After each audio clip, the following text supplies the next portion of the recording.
ពីមុនសម្ភារៈប្រើប្រាស់ក្នុងផ្ទះបាយមិនថាឆ្នាំងដាំបាយអគ្គិសនីកសៀវទឹកក្តៅអំពងទឹកក្តៅផ្ទះចានឆ្នាំងទាំងអស់គឺជឿជាក់នឹងចូលចិត្តប្រើណាស់ផលិតផលរបស់ផ្ទះលេខ2តែពេលនេះចំណូលចិត្តទាំងនោះបានផ្លាស់ប្ដូរទាំងស្រុងហើយដោយសារសង្គ្រាមឈ្លានពានរបស់ចៅសៀមនេះគឺវិចាររបស់បងប្រុសខ្ញុំគឺគាត់ចូលរួមយ៉ាងមុតមមក្នុងការបេក្ខការជប់ប្រើប្រាស់ផលិតផលរបស់ចៅឈ្លានពានអញ្ចឹងបានថាចូលចិត្តយ៉ាងណាក៏អាចស្អប់ជឿជាក់យ៉ាងណាក៏អាចដូរចិត្តបានអត់ពីផលិតផលរបស់ចៅឈ្លានពានទៅក៏យើងមិនខ្វះផលិតផលប្រើប្រាស់ដែររបស់ណាក្នុងស្រុកយើងមិនទាន់មានផលិតយើងអាចប្រើប្រាស់ផលិតផលរបស់ប្រទេសផ្សេងបានឲ្យតែក្រៅពីរបស់ប្រទេសមួយនឹងអញ្ចឹងហើយបងប្រុសរបស់ខ្ញុំក៏បានពឹងឲ្យខ្ញុំជួយកំងឆ្នាំងដុតឬក៏ឆ្នាំងអាំងសាច់មួយឲ្យគាត់ឬគេហៅផ្សេងថា air fryer ហ្នឹងដែលជាផលិតផលរបស់ប្រទេសចិនហើយខ្ញុំកំងតាមថៅបាវដែលឆ្នាំងនេះមានគុណសម្បត្តិអាចកម្ដៅនិងចម្អិនសាច់បានយ៉ាងងាយស្រួលនិងលឿនរហ័សឥឡូវនេះខ្ញុំនឹងធ្វើការហែកអបចាំមើលមានអីខ្លះរួចពីនេះខ្ញុំនឹងដុតសាច់ឲ្យបងប្អូនមើលតែម្ដង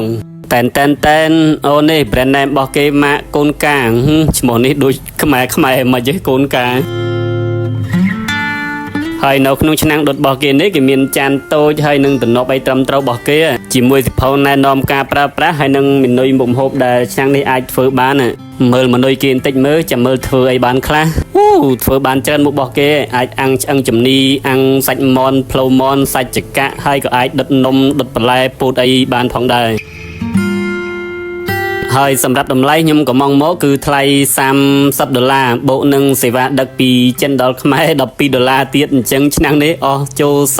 $42តម្លៃនេះខ្ញុំគិតថាវាថ្លៃធូរសមរម្យដែរទេបើបងប្អូនណាចង់កំងចង់អីតែមិនចេះកំងអាចពឹងពោរកខ្ញុំជួយកំងបានជាហេតុបើប៉ុណ្ណេះហើយខ្ញុំក៏ចង់ដឹងដែរថាចាំមើលវាអាចអាំងសាច់ឆ្អិនមែនអត់ឥឡូវដាក់អាំងផ្លូវមាន់មួយមើលចាំមើលវាយ៉ាងម៉េចដែរ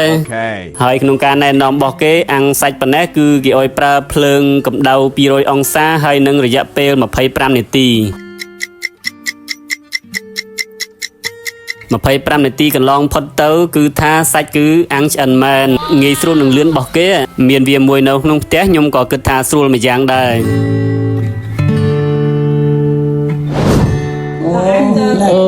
សូមជូនទឹកអូនប្រុសទីស្រឡាញ់របស់បងគ្រាន់តែបើប្រអប់ប៉ុណ្ណឹងក៏យកទឹកមកអោយដែរធ្វើដូចបើប្រអប់ប៉ុណ្ណឹងហត់ណាស់អញ្ចឹង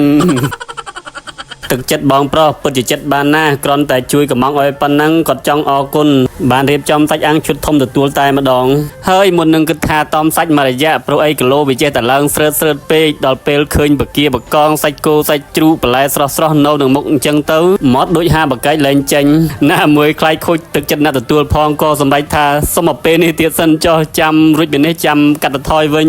ណាមួយមិនឡើងគីឡូតែខ្ញុំណាមើលអូនមួយនោះជ្រូកជាគ្នាហើយធំជាងខ្ញុំផងអាអូនជ្រូកបើបានសាច់ស្រស់បន្លែស្រស់អញ្ចឹងដល់មុខវិញឲ្យឈ្ងោកមុខគ្មានងើបបានតិចទេសម្រាប់វីដេអូកំសាន្តនេះគឺមានតែប៉ុណ្្នឹងទេបាទសូមអរគុណសម្រាប់ការទស្សនា